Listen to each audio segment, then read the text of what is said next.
Hey guys, Origin61 here, and today we're going to play a game of Hearts of Iron 4 with the Road 56 mod installed. So this is going to be my first YouTube game series, since essentially I keep having this issue, well, funny issue, where the AI just seems to find ways to absolutely screw me over in Paradox games. So, like, for example, my most recent game is France. I was trying to win World War II and not end up like how the French did historically, by horrifically surrendering. However, my good dear friend Britain here decided to invade Iraq, who was allied to Germany at the time, which kickstarted World War II in 1938, and me being the foolish player I was allied to Britain, who dragged me into the war, and since it was 1938, I hadn't even built my Italian forts yet. Germany sent most of their army to Italy, which blitzed and attacked my army, which then I promptly gave up and cursed the British. So yeah, and stuff like that happens to me on a regular basis in these Paradox games, and so I realized instead of posting it on the forum or hoping I screenshot something, I'm just going to actually turn this into YouTube series, since series is that like a plural for series? Anyways, so I'm going to try to turn these stuff in my games into a YouTube series. I really enjoy recording, and I'm good at Paradox games, at least in my opinion, although the AI likes to screw me over, so you never know. So today, you might notice I've been focusing on the country of Finland. We're going to be playing as the mighty country of Finland. And basically, as the country of Finland, you're going to run into this little issue of the Soviet Union coming knocking at our door at the start of the game. Well, not the start of the game, but later into the game, where they're going to try to steal our land and conquer us. So, fortunately for us, or unfortunately, we have historical focus is turned off. So the Winter War will not happen at the same time it did historically. It could happen a lot earlier, or hopefully for us, not at all.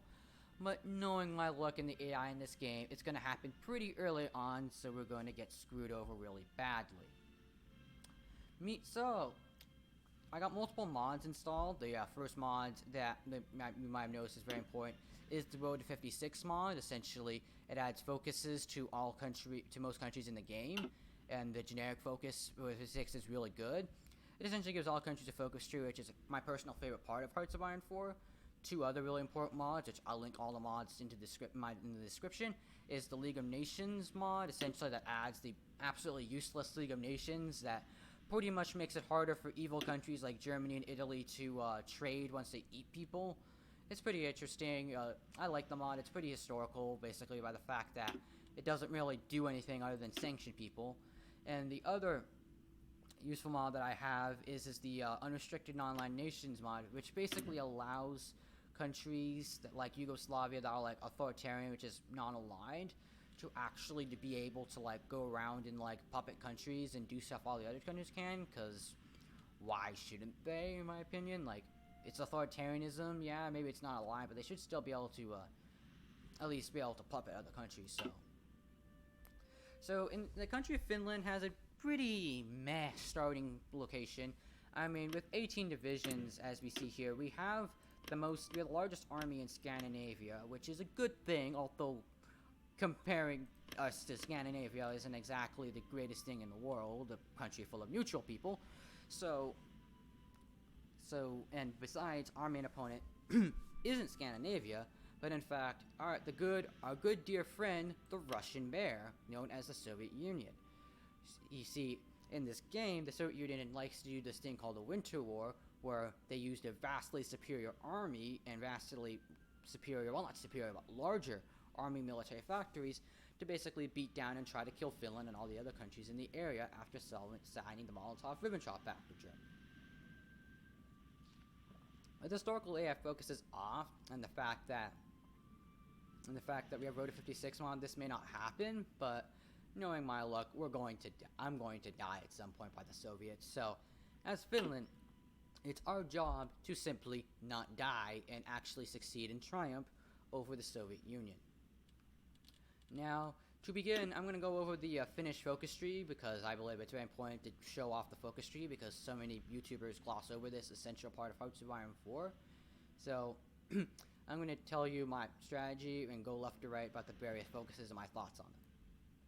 So in the Road to 56 mod, there's always the political focus thing, where you can choose what ideology your country is going to be. I'm not going to go down the nationalism, which is the fascist, or the communist focus tree today, because, well, simply they tend to make your country overpowered, and I actually like the surprisingly the individual freedoms tree, which I'll explain in a bit why. But yeah, so overall, I'm not going to go down this. We're going to go down the individual freedoms tree and choose between neutrality and interventionism.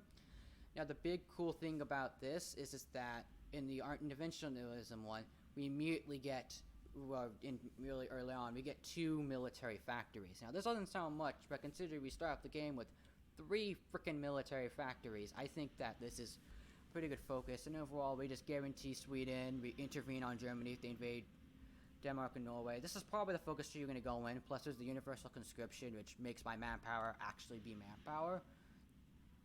Alright, so I like that. One other option is the Soviet threat tree, which is essentially when we lose the if we lose the Winter War, we can do that instead of armed neutrality. But we probably won't have to worry about this, since I don't want to deal with it. We have to losing the Winter War, because that probably, hopefully, will not happen.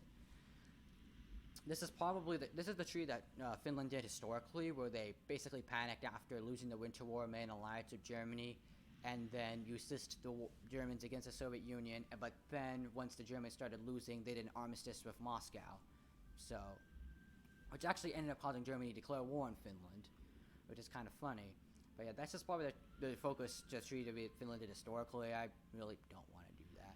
But if we don't want to be neutral, we can do the interventionism focus, where essentially, this is the other option that we'll probably go into, is I can make an alliance with all of Scandinavia and either get them to unite or get universal conscription. Uniting Scandinavia does sound cool, but I think I'm probably not going to go down this tree, at least not today, mainly because I'm probably going to need the factories, since this is the only one that provides factories, this tree, against the Soviet Union. The other option is to join the Allies, but since my French game, my trust of the Allies has been considerably diminished. So I'm probably not going to do that. You have the nationalism one, which is basically you can choose, which I'm not going to go into, but I'm going to explain. Basically, you can choose between the Axis or independent diplomacy. That's pretty much it. You can expand, conquer, eat other countries. Not really much else. And then lastly, is the communism tree, where you can legalize communism, which is a national spirit, where it's banned at the start of the game, and you can do stuff like join the Baltics and do other stuff and join the Comintern, which it could be fun, but I'm not doing that this game. So next we have the build up the Finnish army, which basically gives you land doctrine.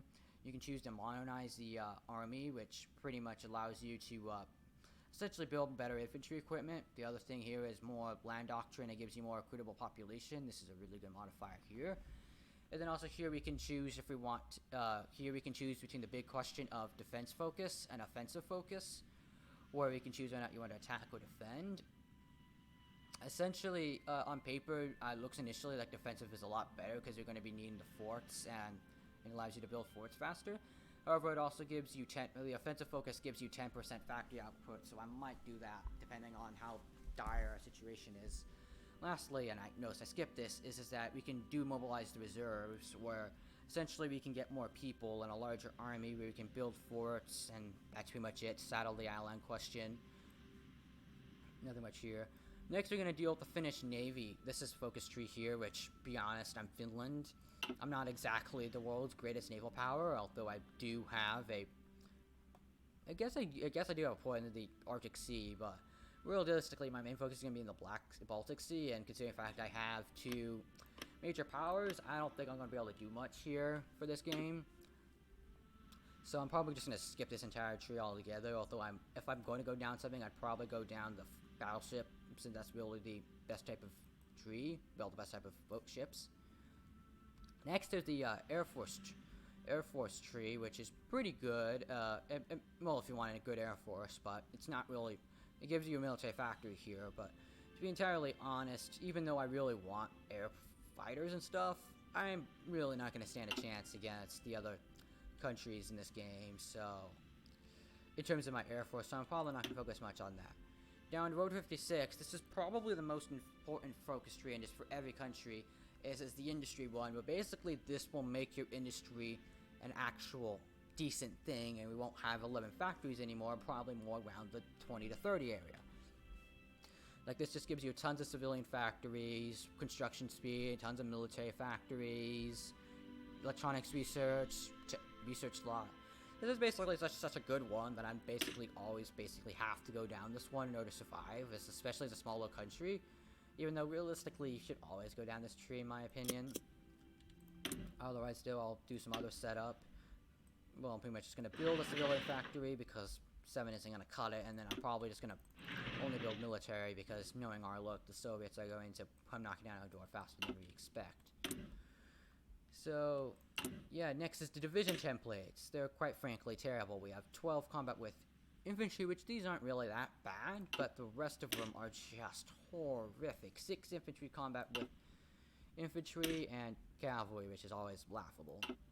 Well, maybe not the horrible supply, but I still think it's going to be a problem overall. Having cavalry in our army, not exactly the strongest thing.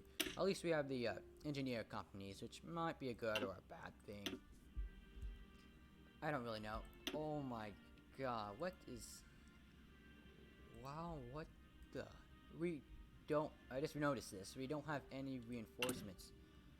Wow, okay, this isn't good. We need 1,000 infantry equipment. Well, that's just great. I'm not going to have time to do that anytime soon. So I'm going to suck up all my manpower. I'm probably just going to put that low for now, so our manpower doesn't get sucked up in by divisions. So next is finally the military factories. I'm just probably just going to dump one there. That's not that hard. Probably put all the future ones in here. And we only have one dockyard, so convoys. Don't really have a choice here. Research in Road 56 adds a couple of research, mainly here with this special research stuff.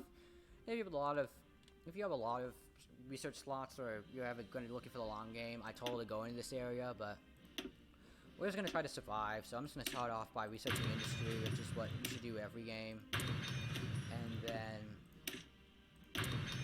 research the tech speed so you can get that faster, and then probably the infantry equipment, since this is always a tech that's very useful. I'm going to turn down the effects one real quick. Sorry, I don't want this to be so loud. Anyways, so that's essentially it. Next, we're going to deal with our army, which is going to be our 18 mighty divisions. And first things first, I'm going to take a look at all of these terrible, terrible, terrible divisions of basically where it's just low supply. I mean, they're not even trained up. I mean, I probably want to expand these. I mean, consider if I have a massive deficit. Sorry, back. And so I'm probably going to have to delete these at some point. Probably going to delete these now, since I mean they're trained 3, so that's some reason to keep them. But I don't know. Probably don't want these around. I'll probably delete half of them and I'll probably delete 2 of them and see if it helps out with our manpower and our equipment situation. It doesn't. So, alright. Otherwise, though, I'm going to assign the mighty, mighty French army that will stop the Soviet Union. Probably not, but let's hope to try. Down to the front. Let's name this theater the Bear Front.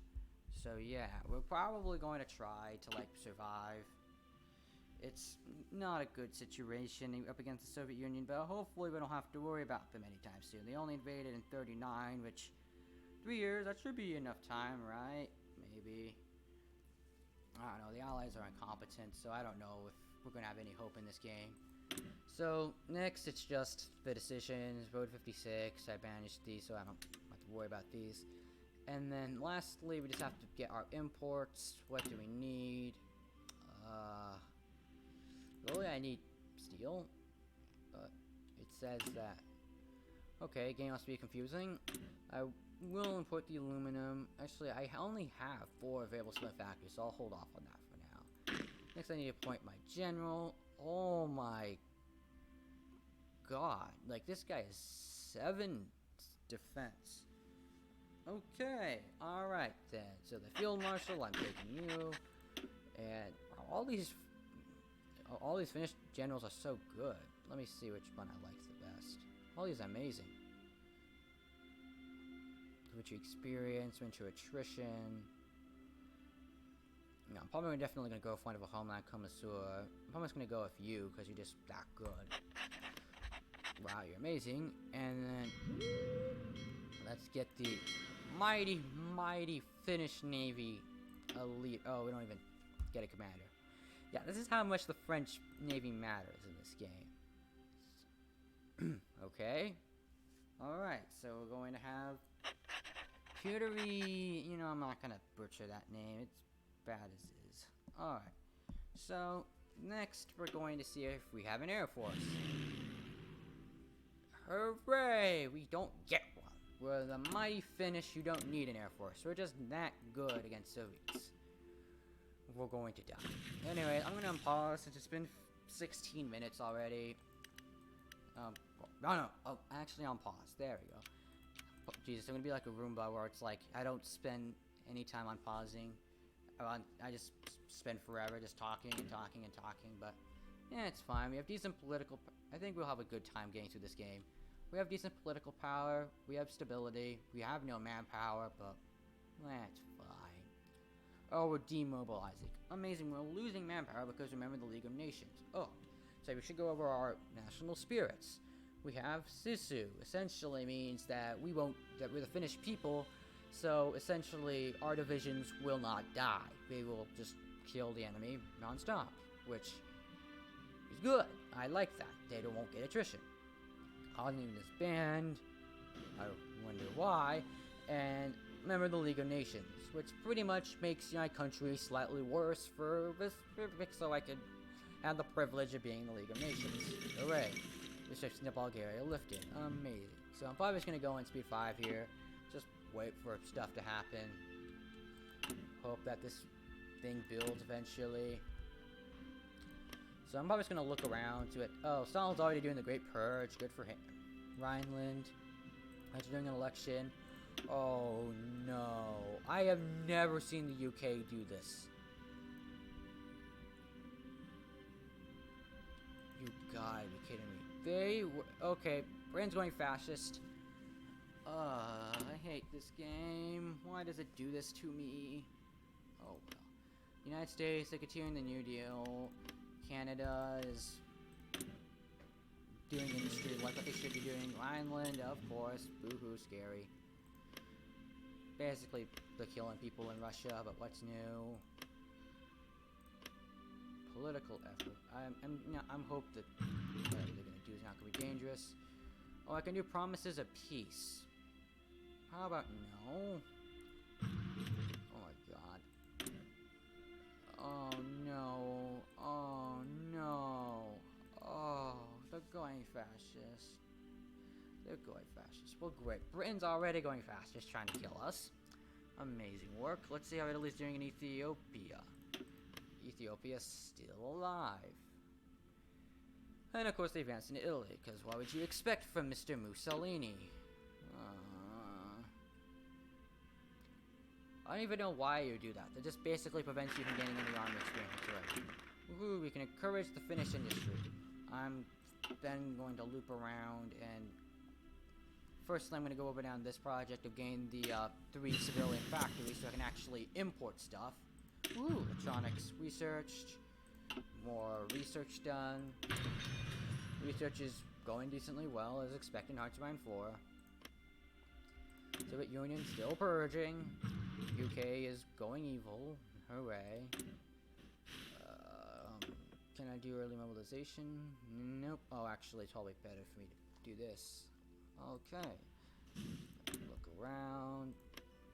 France is doing social reforms. Ooh, they have Blum in charge. He's pretty good. Oh, they're in West Shadowbahn. Okay. See, not much is happening. Oh, finally. And this is what happens in League of Nations mod, where essentially, well, after Italy eats a country, before the product go out of the way, essentially, after a country eats another country, the League of Nations gets mad, and they will decide to start imposing sanctions on you. Well, not decide, we're going to hold a vote on it. So we don't like Italy eating people, so we're going to vote for trade sanctions because we want that. We want their trade to be restricted so they are discouraged from this behavior in the future. But yeah, sorry for talking in the beginning, but looks like it's going to be the end. It's been 20 minutes, so I'm going to be ending the episode here. Hope you guys enjoyed watching, and see you next time.